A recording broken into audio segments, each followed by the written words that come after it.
In my coin collection, I have a 1943 steel penny. Let's set up the camera again, and we're going to take an image of that and of that with the same camera, the exact same tripod setup. That way we should be able to overlay them perfectly, and then we'll see if we can make any more sense of this date.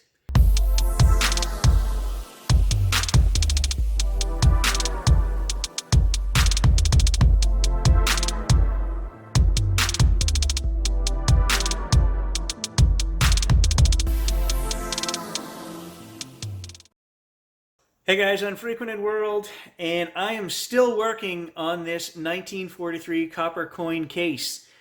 And I have something that I want to try to do. A good idea was sent to me, which was to overlay another 1943 coin and see if we could get the date to line up. And if we toggled transparencies, would the numbers line up? Could we make any more sense of it that way? I'm on every coin forum right now, sending out messages to everyone. I can't seem to get anyone to take this seriously. The problem with just sending the coin in is that the extreme value of these coins, how do you know what to insure it for? The price of just insuring it to send it in, and then possibly having it returned ungraded because of the damaged state that it's in. I'm trying to get information saying, you know, there must be a specialty place out there that does damaged coins. I can't just send this to PCGS or NGC because the chances are, from what I'm learning online, you could get this sent back to you and they just say, we can't grade this. I need like a scanning electron microscope or something to take a look at this. I need above and beyond because of the damage, I think, on this coin. I don't know. I can't seem to get the basic information of where to go, who to see, what experts do I need, what are the steps. I'm kind of frustrated on that front, but I'm plugging away. I'm sending out emails. I have no problem dropping $1,500 to go take this coin to a show and get it graded, but they can't do that. There's a show in Baltimore coming up November 14th. I'm ready to go, but there's no way they can do that for this damaged coin on site. I know that. You would get there, you would sign up, you would register. They would say, hey, we can't do anything with that coin. So I just don't know where to go. What I didn't take into account the last time we took the images were that the date was exactly horizontal.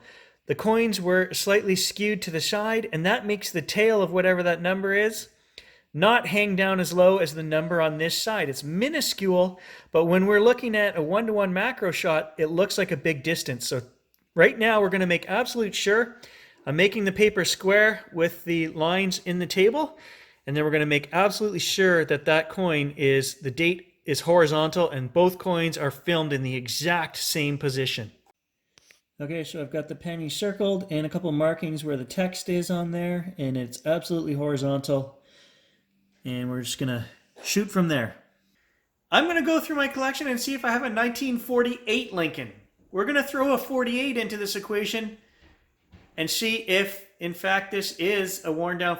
My mind would be blown if this is a 48. I have never seen an 8 coin half worn off. Could be that it's what it is. I'm being open-minded. I really want a real answer here.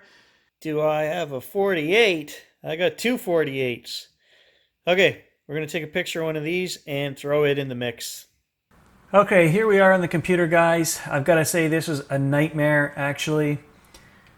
None of these coins line up, the dates. So even taken on a static tripod, without moving the lens, the tripod, or the coins, using these markers for the I and the T to get them, you know, relatively close. Maybe that's the error. You know, you could be half a millimeter off and that could throw everything off. As well, the dates are not the same size. The 1948 is much thicker. So by the time we throw in corrosion and whatnot, it's kind of a mess, but I'll show you guys what I have. So the first layering, and what I ended up doing was trying to line up the coins with the number 4. So if we look at our first coin, it's the 1948, and it is overlaid over top of a 43. So if we make the 48 coin disappear, we can see the 43 in behind it, all the way down to, that's the 1943 steel. that I have, okay? And you can see what I tried to do is line up the 4s, but that means the 9s and everything else are not really lined up. But what is important to note here, when we overlay the 3 and the 8, look how much further over the 8 is to the edge, and we discussed that in the last video. So that makes sense. Now, if we move on, let's get rid of this 48 coin. Now we've got the steel coin overlaid the coin that I found. So if we get rid of that, this is the coin that I found with the steel overlay. Now, if we make the steel layer transparent, we can see that the 9 pretty much lines up. The 1 pretty much lines up.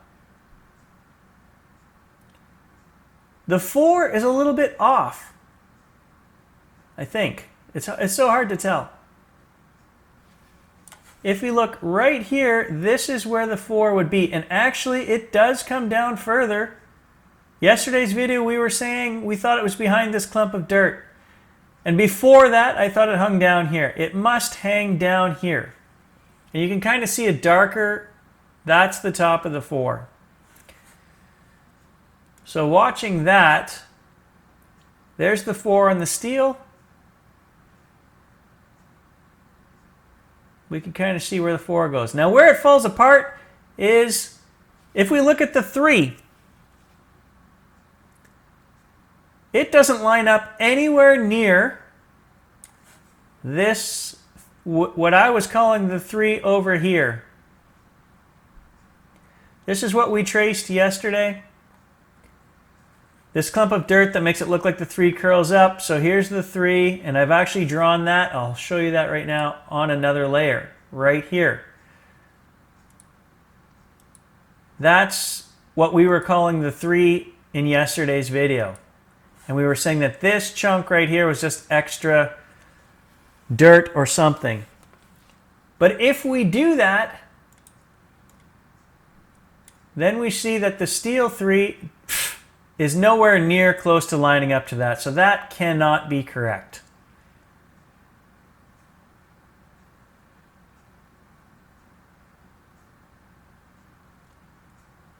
It's just way too small, and as everyone pointed out, the tail doesn't line up. And I thought there was some, right here kind of looked like it could have been. You see that marking right there? And it could very well be. But even it would be higher than the 3 on the steel that we have. If we put the 8 directly over the coin I found, we'll see that the 8 seems to be much bigger as well.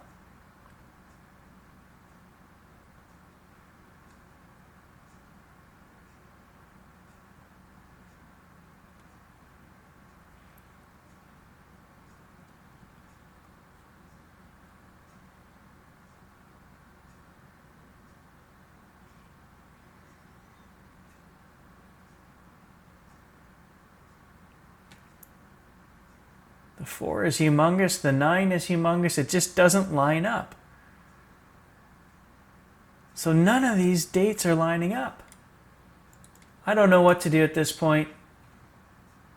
It's a ton of money. It's a lot more money than I thought to send this coin in because you have to insure it. So not only is it going to cost you $300 American to join up and then send the coin in for grading, you're going to have to spend another $600 or something on insurance and so here's a screen grab of the coin when it came out of the ground. And if we look at what I was looking at, you've got the 1, the 9, the 4, and then this really odd shaped, what I thought was a 3.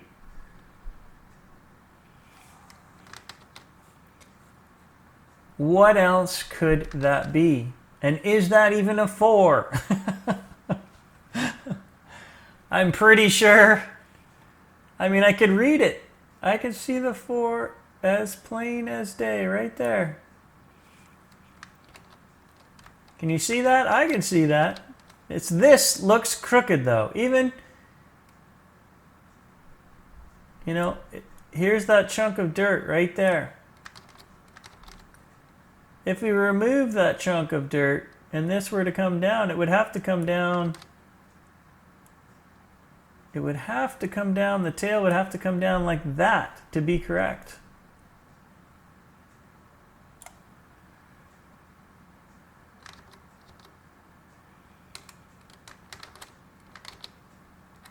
Well, it almost does.